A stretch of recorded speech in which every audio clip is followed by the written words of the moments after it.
Merhabalar, ben Zehra. Kanalıma hoş geldiniz.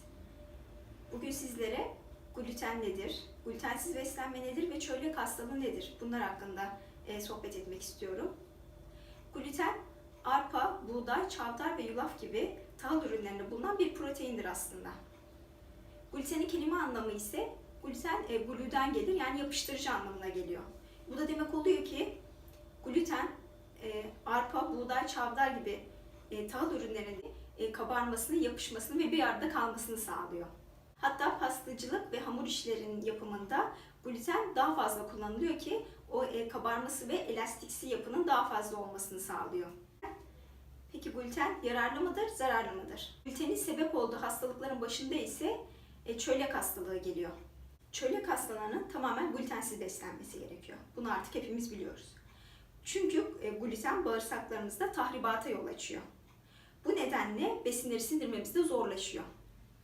Gluten sadece bağırsaklarımızla birlikte vitamin mineral eksiklikleri, gaz, şişkinlik, yorgunluk, halsizlik, baş ağrıları, kas ağrıları, büyümede gerilim, ishal, kabızlık, kusma, zayıflama ve buna benzer bir sürü semptomlarla birlikte ortaya çıkıyor. Yani aslında hazır gıdaların hepsinde neredeyse gluten var. Bu yüzden glutensiz beslenmeye başladıysak aldığımız her ürüne glutensiz ibaresinin olması ve içerisinde glutensizdir yazması gerekiyor. Peki glutensiz nasıl beslenebiliriz? Glutenin yerine ne alternatif olarak ne tüketebiliriz? Mısır unu geliyor. Pirinç, mısır, kinoa, patates, kara buğday, bunları tüketebiliriz. Kendi ekmeğimizi yapabiliriz, kendi hamurumuzu yapabiliriz. Ya da glutensiz ürünler yapan yerden glutensiz almamız gerekiyor. Bunun yanı sıra kara buğday kullanarak da kendi ekmeğimizi yapabiliriz. Ve ben bunu yapıyorum. Hepiniz de biliyorsunuz. Kara buğdaylı ekmeğim çok güzel oldu. En son paylaştığım video.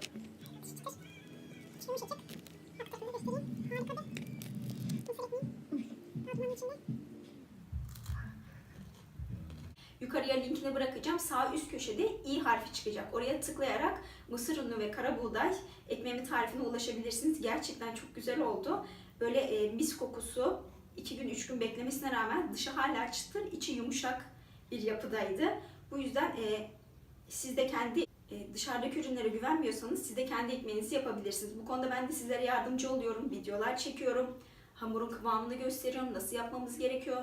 Tekniklerini, ipuçlarını veriyorum. Videolarımı izleyerek, takip ederek siz de kendi ekmeğinizi yapabilirsiniz. Çok basit.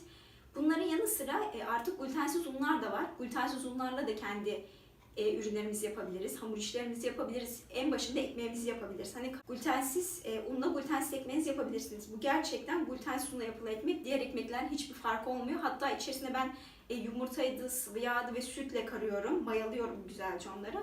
O yüzden hem güzel bir doku, güzel bir tadı oluyor. Hem de diğer ekmekten daha güzel oluyor. Harika olmuş. Şimdi bir de böyle. Sıcak. Bakın yumuşaklığını görebiliyorsunuz. Harika bir ekmeğim oldu.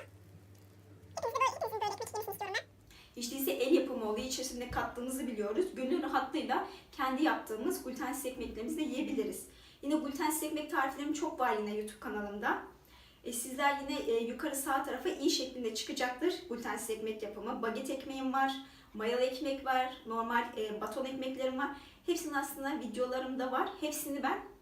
Hepsinin tarifini alt tarafta açıklama kısmında link olarak da ekleyeceğim. Yukarıda sağ tarafta tamamen glutensiz beslendiğimiz zaman karbonhidratları aslında hayatımızdan çıkarmış oluyoruz. Karbonhidrat dediğimiz hamur işlerini hayatımızdan çıkarmış oluyoruz. Bu nedenle de glutensiz beslenmeye başlayan kişiler ilk zamanlarda zayıfladığından bahsediyor. Aslında bu normal değil mi? Hayatımızdan hamur işlerini, ekmeği, poğaçayı, böreği çıkardığınız zaman aslında doğal olarak zayıflıyoruz. Bu aralar zaten diyet yapan insanlar, çölyak hastalığı olmayan kişiler de glutensiz besleniyorlar. Çünkü zayıflamak için. Aslında burada glutensiz beslenmenin sırrı aslında karbonhidratları hayatımızdan çıkarmamız. Bu yüzden de zayıflamış oluyorlar. Ama biz çölyak hastaları tabii ki en başlarda biz de hayatımızdan diğer hamur işlerini, ekmeğini, normal glutenli ekmekleri, hamur işlerini çıkardığımız için biz de zayıflıyoruz. Ama bunda korkacak bir şey yok. Daha sonraları ise kendi ekmeğimizi yaptığımız, glutensiz ekmekler yaptığımızda, bunlarla beslenmeye başladığımızda göreceksiniz ki hem bağırsaklarımız ve midemiz iyileşmeye başladığından ve artık bünye de bunlara alışıyor, glutensiz unlara. Bu yüzden kilo almaya başlayacağız. Ve glutensiz unlarla hatta birçok kişi de şundan şikayet ediyor. Zayıfladığının yanında belli bir zaman geçtikten sonra kilo almaya başlıyorlar.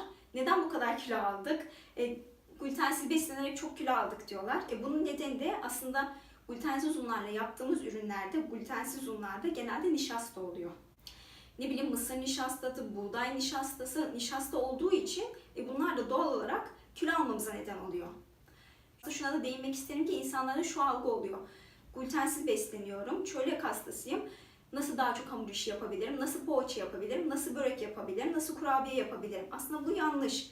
Normal hayatınızda çölyak hastası olmadan önce, glutensiz beslenmeden önce sürekli poğaça börek mi yiyorduk? Hayır. Bu insanlara yanlış bir algıya sebep oluyor. Ben nasıl börek yapacağım, ben nasıl poğaça yapacağım? Daha çok bunları yüklendiğimiz için de bunları daha çok yapıyoruz ve de kilo almamıza neden oluyor. Mesela ben artık glutensiz beslenmeye başladığımdan beri sadece sabah kahvaltılarında ekmek tüketiyorum. O da daha sonraki öğünlerimde ise, öğlen ve akşam öğünlerimde ise ekmek tüketmiyorum. Bunun yerine bir tabak daha fazla yemek yiyorum. Hem daha kendimi sağlıklı hissediyorum. Yatarken de daha rahat uyumama neden oluyor. Çünkü bünyemiz onu eritmek için uğraşmıyor. Daha fazla kalori yakmıyor ve bunlar bana da yağ olarak dönmüyorlar. Bizler büyükler çölyak hastası olduğunda glutensiz beslenmek, illa hamur işi yemek zorunda değilim. Ekmeğimi yapsam bana yeterli dediğimiz zamanlarda ama çocuk çölyak hastalarımız var. Onlarda durum daha farklı. Çocuklara engel olmak çok zor. Hayır onu yiyemezsin demek çok zor ki anne baba için de bu çok zor. Ama çocuklarımız için bu alternatifleri yapabiliriz. Glutensiz kurabiyeler var, glutensiz tuzlu kurabiyeler var. Bunların da hepsi benim kanalımda mevcut. Glutensiz kurabiye tarifimi yine sağ üst tarafta i harfi çıkacaktır. Oraya tıklayarak glutensiz kurabiyelerime de ulaşabilirsiniz. Çünkü çocuklara yeme demek gerçekten çok zor. Ben de bir ebeveynim. Benim de bir kızım var. Yok demek gerçekten çok zor ve çocuğu ikna etmek de hayır onu yiyemezsin. Çocuk almaya başladığında ne yapacaksın? Ebeveynler olarak çok şaşırıyoruz tabii. Elimiz ayağımız birbirine dolanıyor ama bunu aileyle beraber atlatması gerekiyor aslında çocuklar. Mesela ben glutensiz beslendiğim için kendi ekmeğimi yapıyorum, kendi ekmeğimi yiyorum doğal olarak. Kahvaltılarda da kızım geliyor annenin ekmeğinden diyor. Mesela kızım da şu anda Allah'a çok şükür glutensiz beslenmiyor. Çölyak hastası da değil. Tabii ki bunun da kızıma da tahliller yaptıracağım. 2 yaşını geçmesini bekliyorum. Henüz 2 yaşını doldurmadı. Çünkü 2 yaşından önce bu belli olmuyor. Ben 1,5 yaşına yaptırdım. Tahlillerini, testlerini yaptırdım ama çıkmadı Allah'a çok şükür. Ama doktor yine de 2 yaşını geçtikten sonra yaparsak daha sağlıklı olur. O zaman anlarız. Çünkü o zaman çocuk hani glutenli beslenmeye, ekmek yemeye başladığı için o zaman bünyesinde çıkıp çıkmayacağı belli olacak. Ve kızım da benimle birlikte hep benim ekmeğimden yiyor. Mesela ben ekmekten yiyorum dayanamıyor. Sıcak sıcak hemen ona kesip kızıma da veriyorum. O yüzden sizler ebeveyn olarak yaptığınız yani çocuğunuza aldığınız glutensiz ürünleri siz de onunla birlikte yiyin. Tabii ki hepsini yiyip siz de tüketmeyin. Yiyormuş gibi yapayım, bir ısırık alın.